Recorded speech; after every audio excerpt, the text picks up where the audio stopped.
السلام عليكم ورحمة الله وبركاته كل توعان ونكسن daawada ila ahaantiina meelba adduunka joogtaan isi walba noo daawanaysaan markaas janaalka aad naga daawanaysaan waa Som TV Soomaaliya xaruntiisa koowaad ee magaalada Barawe caasimada maamulka koonfur galbeed ee Soomaaliya kusoo dhawaad video subscribe noo saar gambalek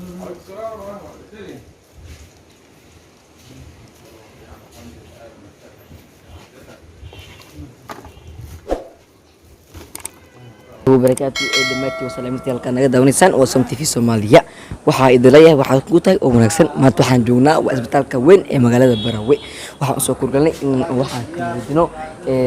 hadana waxa waris aan la yeelanaynaa gudoomiyaha amniga iyo siyaasadda degmada Barawe Mr Maxamed Cali Yuusuf oo ka waramaya daawadayaal waxaa garabkayga bidix taagan waa gudoomiyaha amniga iyo siyaasadda degmada Barawe Maxamed Cali Yuusuf Maxamed Cali Yuusuf gudoomiye ku soo dhawaan ku leeyahay بسم الله الرحمن الرحيم تي في سم تي في وما سنتهين waxaan ku sugnaa isbitaalkii degmada Barawe oo weynay hadda waxaan wareejinay daaweyn kormeer ayaan daawooyinka ugu jirnaa isbitaalka oo aad iyo aad u dhibaataysan hadda ninkan odayga aad iyo aad u dhibaataysan meeshan jiifa marka maadaama kan oo jiifan waxa loo baahan in la caawiyo waxa loo baahan yahay in guri isbitaalku uu jajaban yahay aad u jajaban yahay soo u jajaban yahay u jeedin oo wuxuu baahan yahay in dayactir u baahan yahay waxa loo baahan yahay inta muslimiino oo laa ilaaha illa muhammad rasuulullaah oo ka naxees dadkan ka naxees ummadan ka naxees waxa loo baahan yahay in wax loo qabto labada TV oo la yiraahdo TV Baxmashi iyo TV Som TV way maasiin sida wanaagsan ay wax ugu qabanayaan deg bulshada Soomaaliyeed degmada Barawe waxaan leeyahay mar walba sidaan ugu dadaala waxaan leenahay ninka odayga meesha jeefsido kala in wax u qabteen loo baahan yahay aabbaakana waa soo aragteen isbitaalkan wuxuu u baahan yahay dayactirkaas waxa loo qabtay loo baahan yahay aad iyo aad burbursan yahay dadkan waxay u baahan yihiin marka daawada cuna raashin TB raashin aan loo cuno idoo waa ka dareysa dhibaato waa marka raashin loo helo waay in macaawino kale loo helo waay marka waxaan leeyahay halkaan jajaban waa u jajabantahay ugu qabo waa u jabantahay u jeedinay u jabantahay u jeeda waa isbitaalkii dadka jeefanay hoyga hadda mujad nin oday xagga jeef ninka odayga waa ninka xagga jeef waa u jeeda waa halkaas u jeefa dhowr bilood halkaan jeefa waa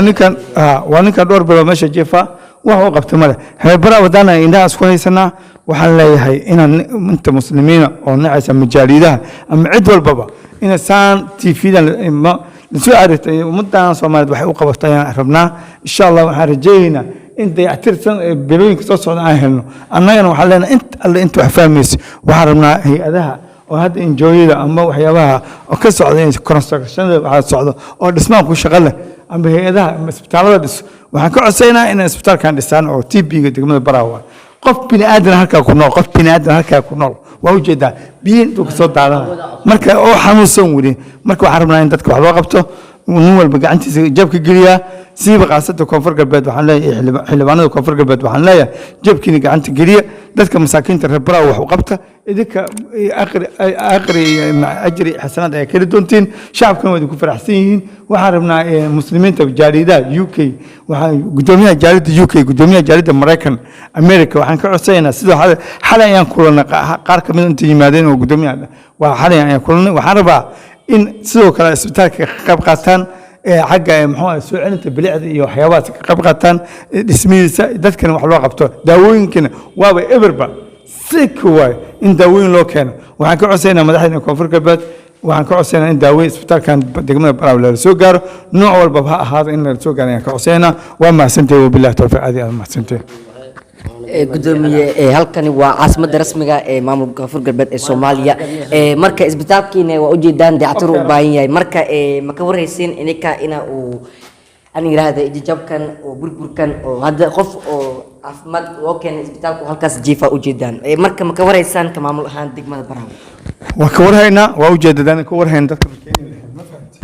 haddana ka warhayn dadka makiinle mar walba maamulka degmada Barawe waxay diyaar u yihiin in waxay gelinta Suubiyaan waxay diyaar u yihiin in ummadan wax u qabtaan waxay diyaar u yihiin in ummadda waxaan u jeedad hadda wada anaga imaalahan qof idin makiinleen anaga ayaa idinkan maamulka degmada Barawe qaasata koonfur galbeed caasimada Soomaaliya caasimada koonfur galbeed degmada Barawe ayaa maamulka ka dhisanaya hadda meesha idinkan marka insha Allah waxaan rajaynaynaa in anagana shacabkeena mar walba garab aan siina haddana garab aan sii doona insha Allah wasaaradda caafimaadka koonfur galbeed maxaad u baaqaysaa inay garab soo istaagaan ay isbitaalka ka qayb qaataan kaalin weyn wasaaradda caafimaadka koonfur galbeed Soomaaliya waxa uu baaqayaa in xay la iska dhigo oo dadka masaakiinta isbitaalkan idinka waajib oo idinku yahay wasaaradda ahaan wasaaradda caafimaadka qaasata waa bilowsanay wasaaradda caafimaadka waajib waxay ku tahay in muxuu ahay dadkan Soomaaliyeed oo masaakiinta inay wax u qabato waxaan rabnaa koonfur galbeed wasaaradda caafimaadka koonfur galbeed waxaan leenahay wasiir ku-xigeenoow agaasimow koonfur galbeed caafimaadka mas'uuliyadooda la soo qaado حتى داوين السوق قاضو أقاسم جود وزارة كونفور وزارة عافمات كونفور بالصوماليا وزير عافمات كونفور بالصوماليا لما وزير كحجان هذا لما وزير دولة كل لما وحول باقي يعني ودك وحول قبته سوق وزارة فدراك عافمات كونفور وزارة عافمات كفدراك الصوماليا سوق وحول باقي يعني إذا وحكي قبته خاصة أنا هذا كونفور بسوجنا وزير ماشى هذا أنا جوكت تكمل سنة وياي دتك مساكين تو دتك حنون سناي ماشى سكونوليهن إن دتك حركة كسرناها ودتك مساكين تا حركة نكسرناها أذين وإن قيل مسا حتى كوروا ما سنتين أنت كانوا مدحوينين عبد العزيز اللي افتكرنا وكان وكما سنة مدحوين عبد العزيز وحلا يقول قدام بعرون كونفور بالصوماليا لكن وزارة عافمات كونفور بالصوماليا لا خاصة وزير كين وحلا إنه هولهان دتك وحقبت إن شاء الله وما سنتين وبالله التوفيق دتك وحقبت أنسكوا إن شاء الله haatan waxaa ku soo dhiibanaynaa gudoomiyaha arrimaha bulshada degmada Barawe gudoomiye ku soo dhawaan ku leenahay Assalamu alaykum warahmatullahi wabarakatuh waan dhawahay markii hore Sam TV oo ku maasan tahay booqashada soo booqatay maanta waxaan wadnaa Sam TV istalka degmada Barawe gaar ahaan qaybta TV-da meeshaan hadirtaan hadal badan haama buuxsho wax walbo indhaha macnaa ajirkiisa oo jiro ilaa fool ku taalo marka waxa way waa loo jeedaa wixii dhibki jira horta loo jeedaa marka anaga ka bulsho ahaan maanta waxaan codsanayaa jaaliyadaha qofka shakhsiga ah wax bas sadaqada baxsan kara hay'adaha qof walba walaal ah muslim wax bas sadaqaysan kara war shakhsiga ku filan meeshaan ma hay'ad maahan shakhsiga ku filan hal guri oo in la fiiqo oo la dabooli kar biyaha dadka ah masaakiinta ku dhex jiraan biyahan war qof walba shakhsi wax ka qaban kara oo maanta wax sadaqaysan karo waxa maanta baxsato بريكا هريان روحان إلها برا وما يرى ما أنت جاريدها هذان شخصيات هذان دل والبقوف كيس هذا ديان والبقوف كيس هذا مركا وحن إلها مركا شيء كفر قلبت الفدرال ما شاء الله وحن إلها الجاران ستالكو جود إنه ديع تران وحكا قبطان هذا وشيء أقعد صن لها وزير كعافماتك إنه هيد صدره ستالك دقمة هيد ملهان هيد ما هستان وهيد في عن هل هيد كليا كشقي صاد ستالك marka waxaan ilaha ka maamul goboleed ahaan koonfur galbeed iyo